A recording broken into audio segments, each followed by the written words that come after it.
There are certain individuals who enter this life with what seems to be an open door between the seen and the unseen. You may call them sensitive, empathic, intuitive. The poet calls them touched. The mystic calls them gifted. But I will speak of them as what they truly are, those who are born too close to the veil. For such individuals, the world is not only what is apparent, it is also what trembles behind appearances.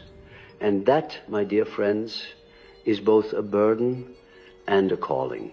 I have met many of these souls in my life. They walk softly. They listen more than they speak. They cry at things others laugh at. They often feel out of place, not because they are broken, but because they carry too much of the world inside them. The wind, a tone of voice, the flicker of an eye, all of these speak to them in ways that cannot be explained. They are not weak. They are receptive. But in a world that rewards armor and detachment, receptivity becomes dangerous. You see, the highly sensitive person is not simply attuned to emotion. They are porous to the unconscious. They feel not only what others feel, but what others repress. They pick up the discarded fragments of the collective psychology, sorrow, awe, terror, and absorb them like psychic sponges. This is why they are often exhausted. This is why they seek solitude. Not because they dislike people, but because they are constantly carrying them. But this sensitivity is not only interpersonal, it is archetypal. These individuals are born under the dominion of the great inner gods, what I have called the archetypes. They are often visited in dreams by animals, old women, children, fires, floods, deaths, and births. Their psyche is vivid, mythic, alchemical, and yet, because they have no language for this, they often think something is wrong with them. They are told they are too emotional, too soft, too intense. But I tell you, no, if you are one of these people, listen closely. There is nothing wrong with you, but you are in danger. Yes, I say this with the full weight of seriousness, because the sensitive soul, if not rooted in self, if not protected by knowledge, if not stabilized by inner work, can become lost in the very depth they were born to navigate. There is a hidden warning in my work, one I did not always speak directly, but left scattered like breadcrumbs through my writings. It is this: the more sensitive you are to the unconscious, the greater your risk of being devoured by it. The unconscious does not differentiate between your soul and the world's pain. It does not say, this suffering belongs to another. It says, here is what is repressed. Here is what needs to be seen. And the highly sensitive individual, if unaware, will mistake collective material for personal identity. They will believe the sadness they feel is their own, when it may be the grief of generation. They will believe the fear they sense is their own, when it may be the anxiety of an entire room. They will believe they are unwell, when in truth they are overwhelmed by the unspoken. And unless they learn the boundaries of the self, they risk merging with the chaos they were born to witness. I remember a young man who came to me trembling. He was 24 and had not slept well in years. He said he felt as though he were carrying the world on his back. When he walked into a church, he cried. When he stood beside a dying tree, he wept. He could not explain why. He was ashamed. I'm too sensitive, he said. I can't function. But in his dreams, symbols were abundant angels feeding him soil, wolves licking wounds that were not his, a city collapsing while he stood unharmed at its center. I told him, you are not sick, you are a vessel, but no one taught you how to hold. And so we began the work not of removing his sensitivity, but of making it conscious. That is the key. Sensitivity that is unconscious becomes suffering. But sensitivity that is made conscious becomes vision. If you are highly sensitive, you must begin by accepting that you are not here to fit into the world as it is. You are here to feel what others avoid, to hear what others silence, to see what others deny. But you cannot do this alone. And you cannot do this unconsciously, otherwise you will be consumed. There is a stage in every sensitive soul's journey where they become overwhelmed by the darkness they absorb, This may appear as depression, anxiety, somatic symptoms, or what we call a spiritual emergency. It is as if the soul has become waterlogged and the light can no longer shine through. This is not failure, this is initiation. If the unconscious has chosen you as its vessel, it will demand your transformation. The dream begins to intensify. The outer world begins to mirror the inner. You are pulled into strange encounters, synchronicities, losses, awakenings. Nothing feels stable. And this, I must warn you, is where many do not survive unchanged. Some numb themselves, some fragment, some cling to the persona and pretend everything is fine. But only a few surrender to the descent. They allow themselves to fall not into despair, but into depth. They begin the sacred work of individuation. And that is when the true path of the highly sensitive begins not as victim, but as mystic. Not as broken, but as initiated. Once you begin the descent, what the ancients called katabasis, you will find that your sensitivity, once dismissed as fragility, now reveals itself as a gateway, but only if you do not turn away. The sensitive soul must descend consciously into the underworld of their own psyche. This is not a metaphor. It is an experiential truth. The descent is not something you imagine, it is something you endure. In dreams, it often takes the shape of tunnels, basements, caves, endless staircases, drowning or being buried. Do not fear these symbols. They are not there to destroy you. They are initiations. They are invitations to face what has been buried, not only in you, but in the collective field of humanity. Because here is what I must emphasize. The highly sensitive person is not merely sensing their own wounds. They are tuning into the repressed soul of the culture.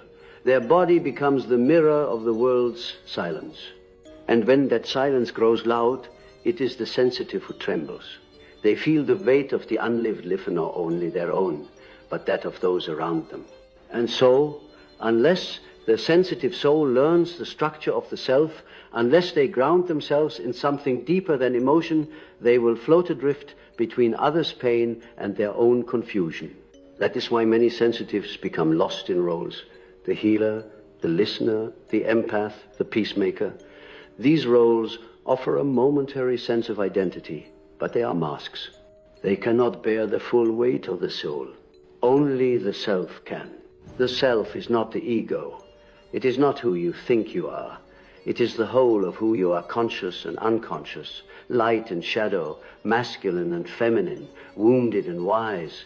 And for the sensitive person, discovering the self is not a luxury, it is survival. I worked with a woman once who dreamed of being swallowed by the earth. In the dream, she fell through the ground during a dinner party, and no one noticed. She landed in a womb-like cavern where an ancient figure began to paint symbols on her skin. She wept upon waking. She didn't understand. But I told her, you are not being buried. You are being reborn. Your sensitivity has taken you as far as it can alone. Now the unconscious is initiating you into the deeper pattern. That figure painting her in the dark, that was the self, reclaiming her from the persona. If you are highly sensitive, your work is not to escape the world, but to enter it through your own soul. This begins with boundaries, psychic boundaries, energetic sovereignty. Sensitivity without boundaries is absorption. But sensitivity with boundaries becomes intuition. Do you understand? You are not meant to carry others. You are meant to see them. You are not meant to rescue the world. You are meant to mirror its forgotten parts. This requires immense discipline and awe, of repression, but of discernment. What is mine and what is not? What am I feeling and what am I receiving? Where do I end and where does the other begin? The dream will help you here. It will begin to sharpen your symbols. If you are giving too much, you may dream of leaking vessels, flooding rooms, open wounds. If you are being invaded psychically, you may dream of strangers in your house, doors you forgot to lock, animals staring through glass. These are not random, they are messages from the soul. Do not ignore them. Write them, speak them, sit with them. Let the image work you. This is not superstition. This is the sacred language of your own unconscious. And over time something begins to happen. The dreams shift. The symbols change. Where there were floods, there is now a river. Where there were wounds, there is now a scar. Where there were faceless figures, there are now guides. Because the unconscious responds to relationship. It wants to be seen. And when the sensitive soul stops rejecting their gift, stops drowning in it, and begins to relate to it, the unconscious begins to collaborate. The world does not change, but you do.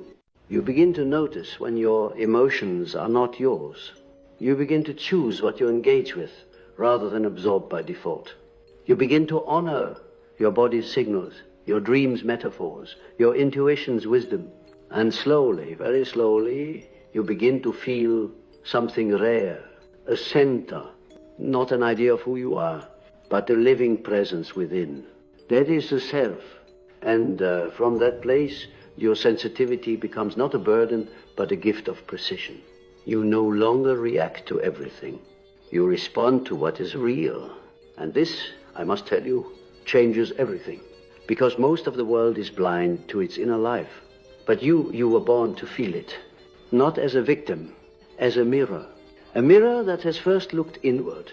Now that you have seen the necessity of dissent and the wisdom of setting boundaries not to shut the world out, but to let the self in, you must understand what comes next, the initiation. Because once the unconscious knows that you are listening, once it senses you are no longer running from your dreams, but entering them with reverence, it begins to change its language. It no longer chases you with symbols of collapse. It begins to court you with symbols of becoming. The highly sensitive person who makes it this far will begin to see the world as a mirror reverie relationship. Every encounter, every sensation will feel strangely charged, as if imbued with a hidden message. This is not imagination. This is the archetypal field awakening. You are beginning to recognize what I have long called the myth you are already living. You must not misunderstand me here. This is not metaphor. The soul lives in myth the way the body lives in air. We are never outside it, only unconscious of it. And the sensitive individual is born closer to the membrane between their personal narrative and the collective story. This is why they often feel like outsiders, not because they don't belong, but because they are born knowing something the world has forgotten, that every life is a symbolic journey. Once you see this, your sensitivity begins to anchor. You stop being overwhelmed by what you feel and start tracking it. You learn to ask not, why do I feel this? But what does this mean? What is being activated in me? Because feeling for the sensitive is not only emotional, it is oracular. It is the nervous system acting as antennae. And when aligned with the self, these signals no longer paralyze, they guide. But the path is not always tranquil. There is a deeper layer still. The sensitive soul must face what I call the archetype of the wounded seer. The one who sees too much, feels too much, and must carry what they know in a world that does not want to know. This is the true cross of the empath, not that they feel, but that they must bear witness. To bear witness is no small task. It is to hold what others bury, to name what others deny, to walk into rooms and feel the ghosts no one speaks of, to dream of what is to come and not always be believed. And yet, if the soul has called you to this, you must answer not with martyrdom, but with conscious participation. The dream will change again. You will begin to meet figures, guides, elders, ancestors, animals that walk beside you rather than chase you. The dark forest becomes navigable. The cave becomes a womb. The flood becomes a baptism. These are signs that the unconscious no longer sees you as passive. It sees you as initiated. You are no longer merely sensitive. You are a mystic in the making. But here lies the great paradox. The closer you come to the self, the more alone you may feel. Because most of the world is not ready to live this way. They are still asleep, projecting, numbing, pretending. You must not resent them. They are you in another form, at an earlier time. Your task is not to convince. Your task is to embody, to live with such integrity, such presence, such inner clarity that your very being becomes a kind of mirror, and in that mirror others may glimpse themselves more fully. This is the role of the conscious, sensitive person in the modern world. To re-enchant the world with meaning, not through dogma or doctrine, but through being. Your dream is your scripture. Your body, the temple. Your silence, the prayer. And your pain, the alchemical fire through which all your fragments are being forged into wholeness. Few survive this unchanged, yes. But those who do, they do not return as who they were. They return as who they are.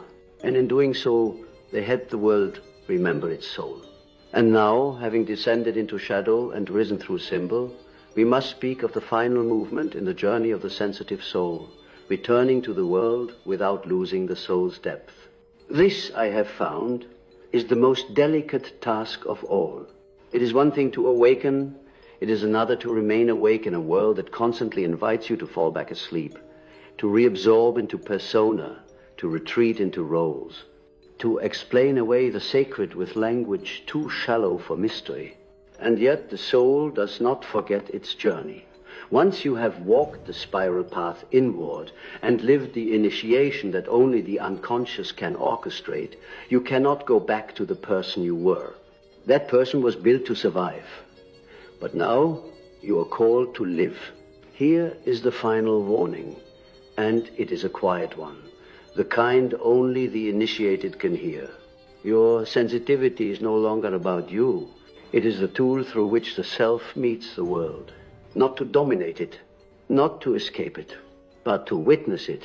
You are a carrier of symbol now, a bearer of images, a weaver of meaning. The old world will still ask you to explain, to justify, to be efficient, to be simple, but you are no longer any of these things. You are complex, because you have become a vessel for the whole human experience, not only the desirable, but the exiled, the ancient, the archetypal. The wound that once made you withdraw has become a threshold. The dreams that once terrified you have become instruction. The fire that once burned you hollow now illuminates your path. You may still tremble, but now you tremble with presence. This is how you serve, now not by doing more, or helping everyone, or being endlessly available. You serve by staying rooted in your own reality, in your own myth, in your own embodied knowing. Because a sensitive soul who has walked through their own darkness and emerged bearing light is dangerous to the world's illusions. They cannot be manipulated. They cannot be bought. They cannot be made small again. Their silence speaks. Their gaze reveals. Their life becomes symbolic not in metaphor but in truth. And the world begins to shift even slightly in their presence. This is not grandiosity. This is the mystery of the incarnated self. The self is not an idea. It is a field of awareness that has remembered its origin. It is you, but it is also more than you. It is the root from which your sensitivity draws not suffering, but strength. Not overwhelm, but clarity. Not sorrow, but vision.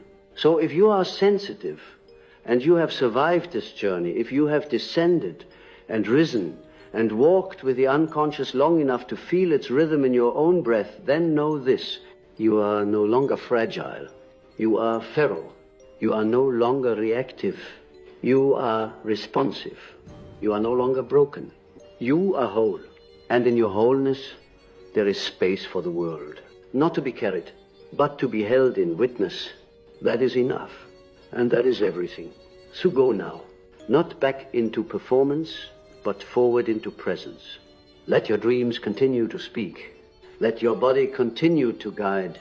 Let your silence carry weight. And let your soul, that ancient and luminous vessel of truth, shine quietly on behalf of all those who still believe they are too much. You are not too much. You are what the world forgot it needed. You are the mirror. You are the myth. You are the medicine. And now you are free.